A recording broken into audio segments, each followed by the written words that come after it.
हाथी और चूहा की कहानी। एक राज्य में एक राजा का शासन था। हर सप्ताह पूरी शानो शौकत से नगर में उसका जुलूस निकला करता था, जहां प्रजा उसके दर्शन किया करती थी। एक दिन एक नन्हा चूहा उसी राजमार्ग के किनारे किनारे कहीं जा रहा था, जहां राजा का जुलूस निकलने वाला था। वह चूहा था तो छोटा सा, मगर उसका घमंड बहुत बड़ा था और वह खुद को सर्वश्रेष्ठ और महान समझता था। कुछ देर बाद राजमार्ग से राजा का भव्य जुलूस निकला, जिसे देखने लोगों की भीड़ लगने लगी। राजा अपने पूरे दल बल के साथ था। उसके सैनिक उसे घेरे हुए थे। कई मंत्री और अनुचर उसके पीछे थे।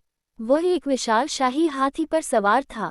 हाथी शाही था, इसलिए उसे भव्यता से सजाया गया था और उसकी शान भी देखते बनते थी। जुलूस में हाथी के साथ एक शाही बिल्ली और एक कुत्ता भी थे।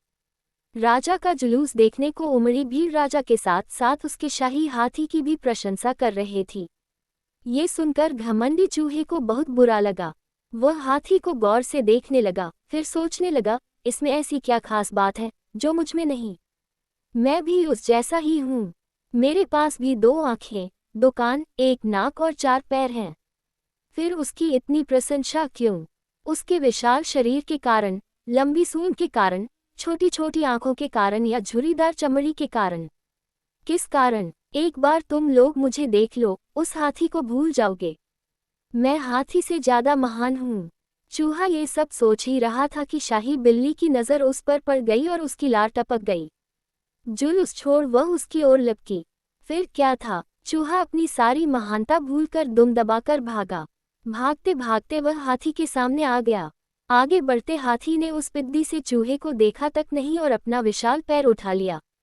चूहा उसके पैर के नीचे कुचलने ही वाला था, मगर किसी तरह उसने खुद को बचाया।